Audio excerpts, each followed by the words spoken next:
A torcida do Botafogo da Paraíba ela é muito fanática, até hoje. Lá, como que era enfrentar a torcida, vocês fazendo 3 a 0 já no primeiro tempo ali.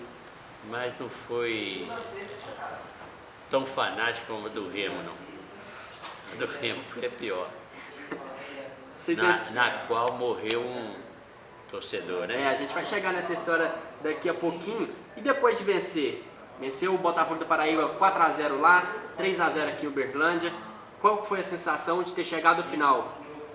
Ter chegado na quarta de final. Não, vocês já estavam na semi. Na semifinal. Bateram o Botafogo da Paraíba na semifinal. Depois desse jogo vocês chegaram à final e enfrentar o Remo. Qual que era a sensação do time do Uberlândia? O Remo nós jogamos aqui primeiro, né? E ganhamos lá de 1 a 0, não foi? Vocês venceram aqui por 1 a 0. Gol do Vivinho aos 46 do segundo tempo. E lá empatamos, né? Isso, 0 a 0. Deu aquela briga da Exatamente. Tal, né? E infelizmente morreu um torcedor. Mas o time do Uberlândia era um time tão coeso, um time tão aplicado, que nós tivemos tranquilidade para enfrentar a torcida, enfrentar o adversário próprio. Então, aconteceu aquilo que aconteceu, nós ganhamos o título. O primeiro jogo, 1 a 0, gol aos 46. Que lembranças você tem desse jogo? Tem muita lembrança, que foi eu sofri demais, porque o time não marcava o gol, e eu com aquele nervo lá de fora, quando foi aos 46 minutos, já estava no desconto, foi aquele alívio. Então foi... Você se lembra do lance? Você estava ali à beira do gramado, foi até perto de você, mais ou menos. Foi, lembro, sim. Uma bola, se não me engano, foi passada pelo Eduardo. O Vivinho tocou. O Vivinho era um jogador muito oportunista, muito técnico, né? E não sei se vocês lembram, vocês são jovens do Vivinho, lembra não? A gente lembra pelas histórias da internet. Eu conheci ele pessoalmente, tem agora recente. Então, esse gol aí tinha muito torcedor que tinha ido embora do estádio, porque já tinha desistido já, né? Aí é que nós ganhamos o campeonato. Foi nesse gol aos 46. O time saiu o adversário saiu tão traumatizado de campo que aquilo abateu um bocado o time. Chegou lá, nós jogamos muito bem, uma defesa bem postada em campo e tal. Moacir jogando muito bem. É aquilo que eu disse para você, o time do Uberlândia deu muita sorte que não machucou ninguém. Disputamos o campeonato todo com o mesmo jogador. Isso aí facilita demais até o trabalho do técnico. Exatamente. Então lá vocês empataram em 0 a 0. Tem aquela mística mesmo do placar parado, o cronômetro mostrando o tempo do jogo. Esse foi um dos motivos da invasão dos torcedores ao final do jogo. O que levou aquele momento? A sorte nossa que naquela época os árbitros eram só árbitros de primeira categoria. Assis Aragão, Alvimar, Gaspar do Rei, só árbitros bons. Então eu aguentava o jogo, aguentava a pressão.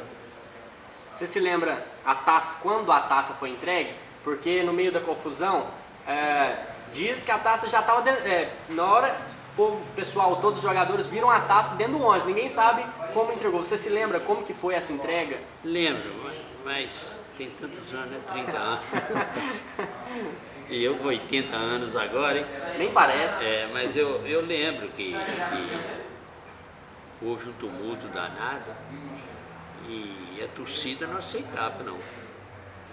E essa taça, durante a viagem, a chegada nossa aqui em Uberlândia, ela foi exibida aqui em cima de um caminhão. Vocês devem ter visto o jornal aí, aqui também tem, você vai ver. Então isso foi muito importante e muito gratificante pra gente. Tem uma história lá no segundo jogo, lá na cidade onde o Remo, eu esqueci o nome da cidade, onde o Remo manda os jogos, eu esqueci. Belém do Pará. Belém do Pará, exatamente. Era essa a palavra. Teve uma história que foi contada até pelo Zecão. A carteirinha do Eduardo ficou aqui em Uberlândia. Jogava Maurinho no lugar de Eduardo. Só que o Eduardo estava no banco de reservas e até entrou no jogo. O que foi essa história? Nós tentamos colocar o Eduardo em campo, com outros documentos que ele tinha. E eles não deixaram, mas já forçado e pressionado o time local, a diretoria do time local.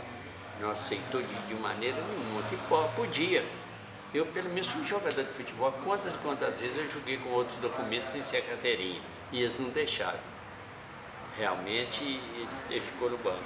E aí, mas ele podia entrar jogando regularmente, sem nenhuma irregularidade. Podia, que tinha contrato em vigor normal, tudo direitinho.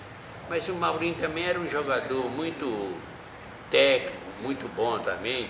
Era considerado como jogador titular, o Maurinho. Que, aliás, mora até hoje aqui. Sim, tem muitos jogadores. Até agora eu já descobri uns sete jogadores que moram aqui em Uberlândia, mais ou menos. Sim. Ou se não tem algum parente ligado aqui, e a gente tá indo atrás de todos, né? Bom, ganhando o título lá em Belém, vocês jogaram no mesmo ano a primeira divisão. Vocês enfrentaram Vasco, Curitiba e Fortaleza. Como que foi jogar a primeira divisão? Foi tranquilo, mas nós só não chegamos na final porque houve um pouquinho de inexperiência de alguns atletas nossos disputando a primeira divisão do Campeonato Brasileiro. Por exemplo, nós empatamos um jogo muito difícil com o Vasco da Gama, né? E perdemos lá de 1-0, já foi nesse Campeonato Brasileiro, perdemos lá de 1-0. Nesse jogo, nosso time estava jogando muito bem, melhor do que o Vasco. Mas teve uma jogada lá que a nossa defesa bobeou lá e o Roberto Dinamite fez 1-0. E teve também a história que você não treinou um time do Uberlândia contra o Vasco. Você foi até o pai do Luiz Lara, jornalista. Odilon Lara foi diretor aqui. Sim, ele até... Aliás, o filho dele me entrevistou agora. Luiz Humberto Lara. E aí ele chegou a comandar a equipe em campo. O que aconteceu que você não pôde treinar a equipe contra o Vasco? Me parece que eu tive que ir a Belo Horizonte. Eu tive um familiar adoentado, eu tive que ir lá. Esse foi o motivo.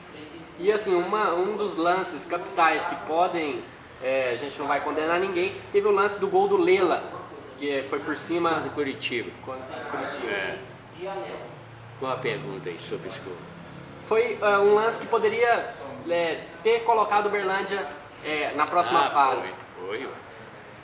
Esse jogo, se o Uberlândia ganhar esse jogo, e por incrível que pareça, esse próprio Lela me tirou a oportunidade de ser campeão brasileiro pelo Atlético Mineiro, lá no Mineirão. É o pai do Richardson e do Ele fez o gol que, se fosse empate esse jogo, o Atlético Mineiro ia para a final com o Bangu. O Curitiba foi campeão esse ano, Campeonato Brasileiro. Foi. Depois o Vasco foi também. E contra o Uberlândia esse jogo, foi um daqueles gols também que você não espera nunca. Um vacilo qualquer da defesa, você toma o gol. Um descuido da zaga proporciona o adversário furar o gol. Isso aconteceu.